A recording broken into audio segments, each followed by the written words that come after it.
Meanwhile, the Orthodox ecumenists have drawn even closer to the Roman Catholics. How is this justified? Do the Roman Catholics perhaps have a different attitude towards other religions?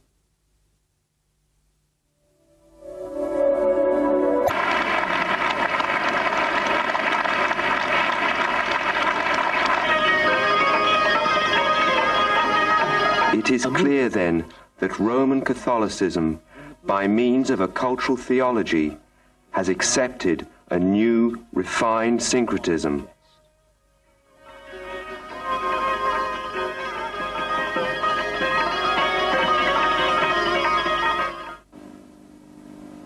The same God. Look forward. On his trips throughout the world, the Pope pays visits to the leaders of the local religions and expresses his respect for them and for their religions. On what do the Roman Catholics base this affirmation of theirs regarding other religions? The Church, they contend, is the usual and chief path of salvation. The non-Christian religions are other paths of revelation and salvation. They all lead to the common God, to the common Father. Cultural theology and the syncretistic views of other religions have prepared the ground for a new theology of global peace and the creation of a new civilization through the cooperation of the world's religions. And the heritage of Mahatma Gandhi speaks to us still. And today, as a pilgrim of peace, I have come here to pay homage to Mahatma Gandhi, hero of humanity.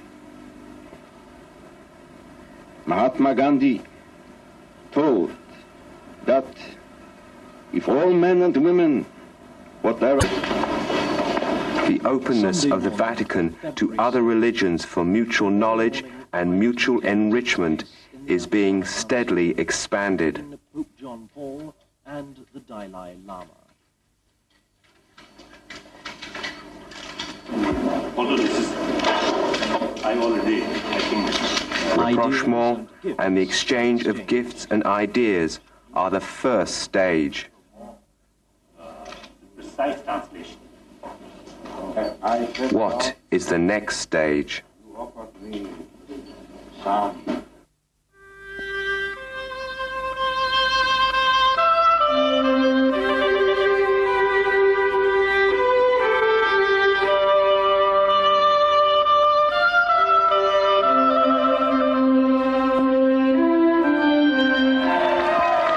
At the initiative of Pope John Paul II, on October the 27th, 1986, in Assisi, Italy, the first meeting of religions for the peace of the world took place.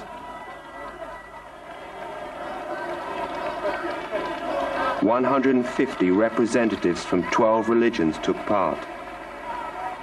Also present were the four great worldwide in the World Congress of Faith, the Temple of Understanding, and the World Conference on Religion and Peace.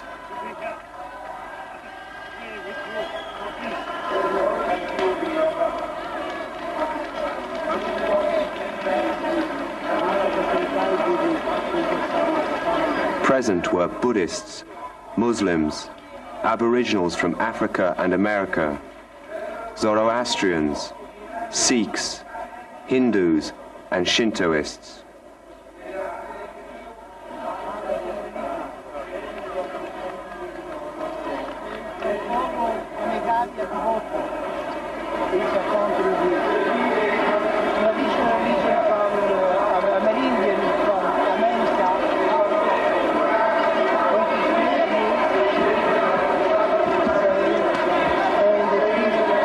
Also present was Elio Toaf, chief rabbi of the Central Synagogue of Rome, which the Pope had visited a few months previously. Christians of almost all confessions were represented. The World Council of Churches, Nestorians, Non-Chalcedonians, Copts, Armenians, Malabarese, Roman Catholics, Old Catholics, Anglicans, Lutherans. Unfortunately, there was also a place at this pan-religious meeting for the Orthodox ecumenists, who indeed played a decisive role in its realization. There were delegates from the Orthodox churches of Finland and Czechoslovakia,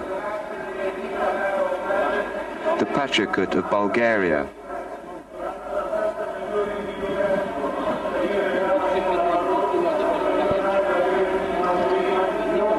the Patriarchate of Romania,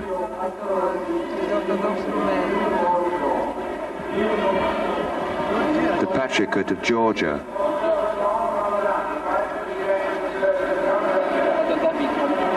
the Patriarchate of Moscow,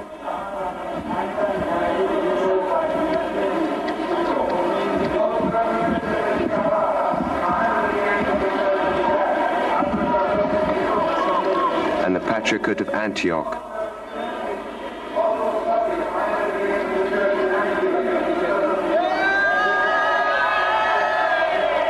A special place next to the Pope was occupied by Archbishop Runcie, the presiding bishop of the Anglicans, and Archbishop Methodius of Thyatira, the representative of the Patriarchate of Constantinople.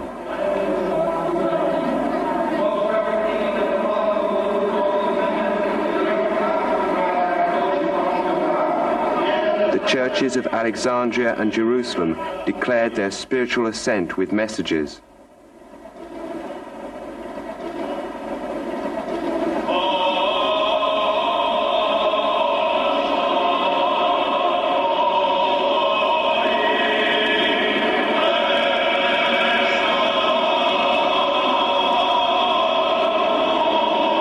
The Church of Greece unfortunately participated in a prayerful way with a well-known Byzantine choir from Athens, which chanted at the three main presentations at Assisi.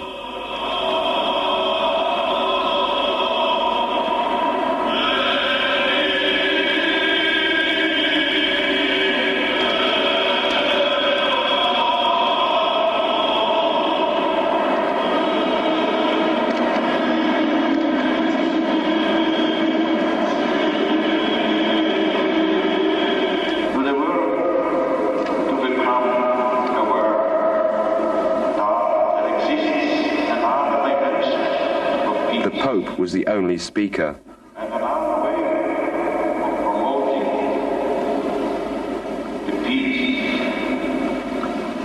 In his address, he equated the prayer of Christians to the true and only God with the prayer of all other religions.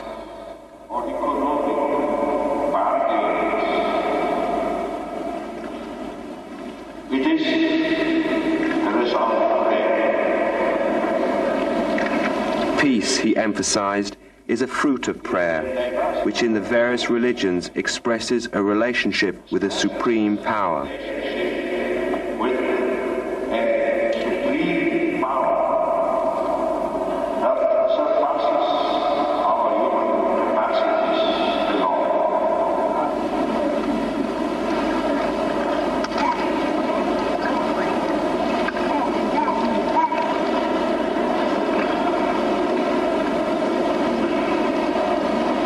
The Pope's speech was followed by silent prayer, joint prayer.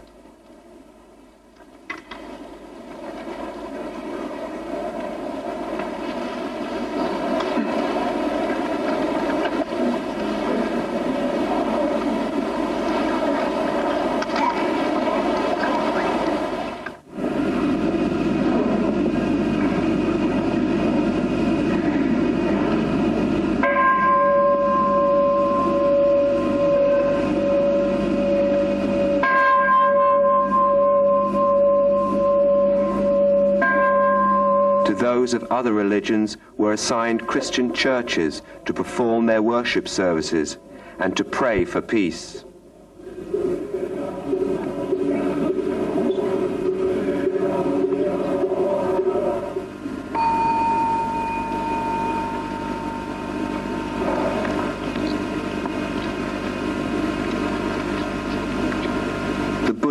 prayed in the parish church of St. Peter.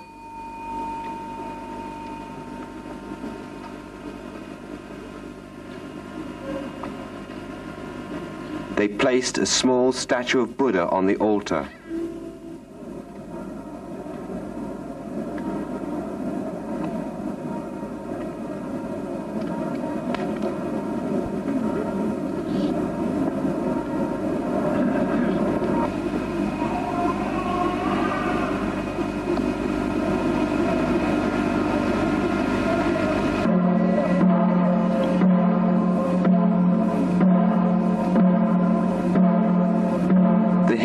Assembled in the church of Santa Maria Maggiore. Sitting around the sanctuary, they invoked the whole succession of their gods.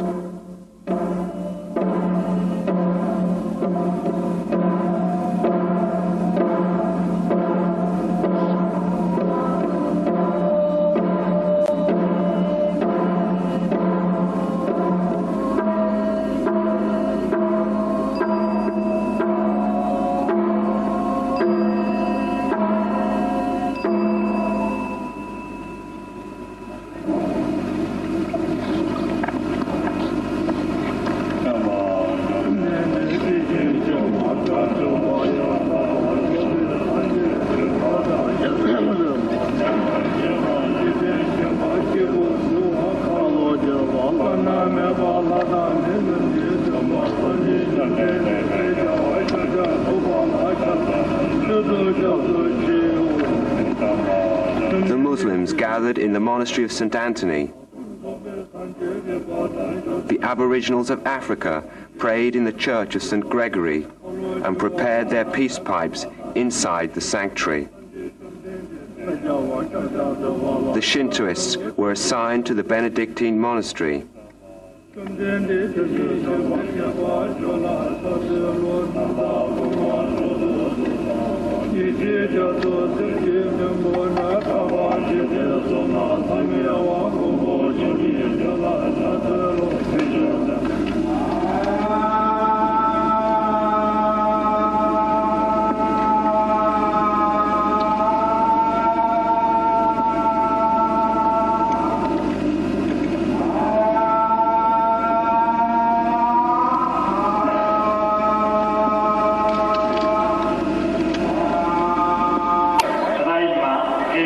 This was truly a great fall for the Orthodox ecumenists.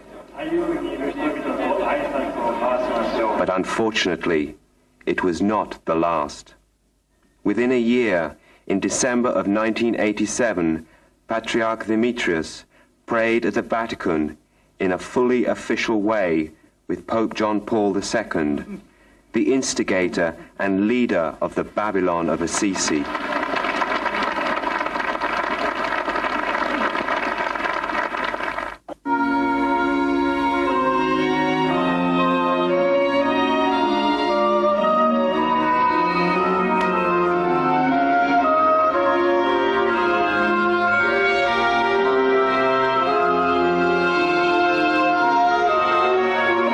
Since 1986, the Vatican has continued its effort towards the ecumenical cooperation of religions.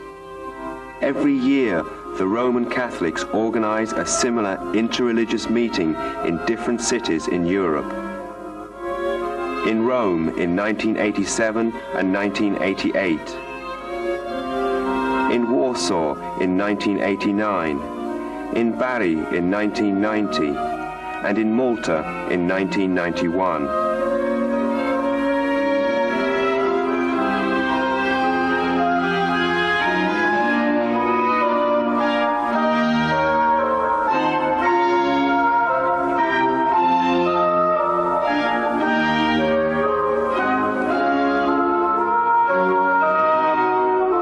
In 1992, the meeting took place in Brussels.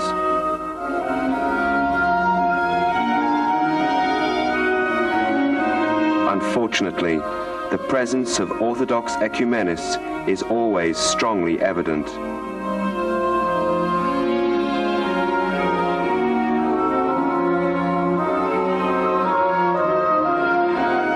They steadfastly followed the Roman Catholics in their interreligious openness. The seventh meeting of religions took place in Milan in 1993. At the famous La Scala of Milan, the start of the proceedings was announced by Mikhail Gorbachev, former president of the Soviet Union, who was also the main speaker.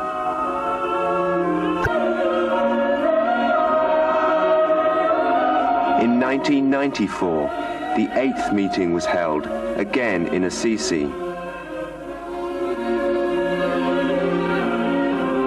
How was it that the Orthodox ecumenists yet again took part in this global apostasy?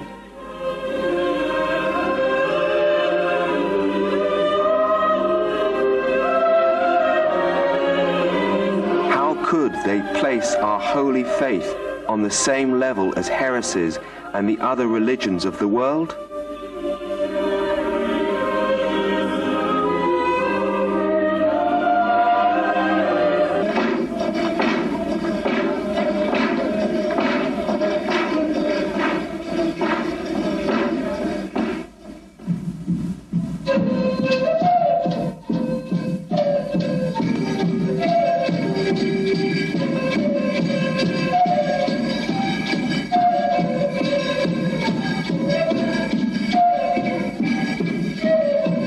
For 9 days, the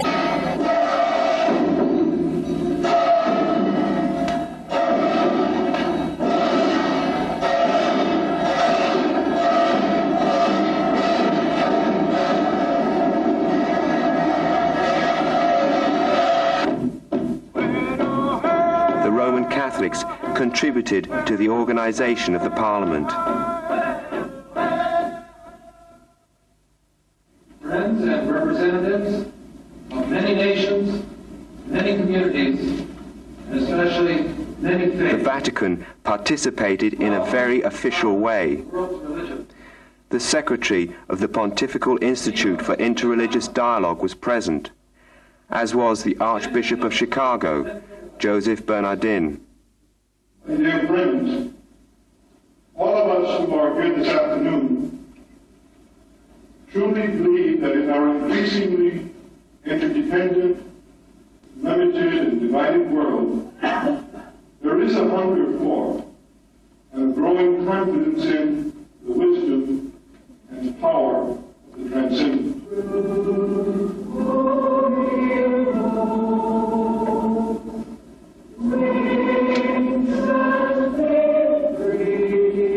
Platform of the Parliament was not only a place for speeches, but also a place of prayer and worship by the most disparate groups and religions.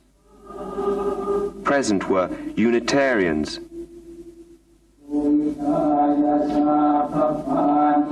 Buddhists,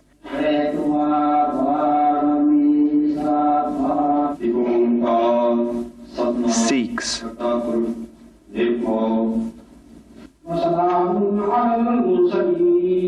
Muslims, This is indeed an occasion of shalom, of peace. Jews, Sisters and brothers, if warfare and strife be for the Baha'is, sake of religion, Very early religions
On July the 3rd, 1994, in Australia, a new ecumenical body was founded, the National Council of Churches of Australia.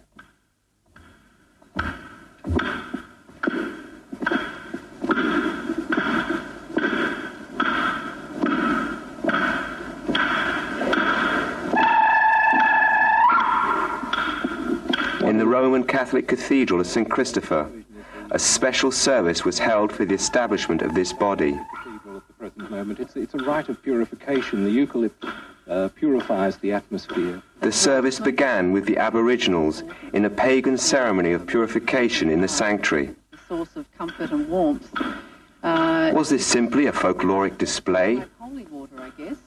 Are such improprieties permitted in a Christian church?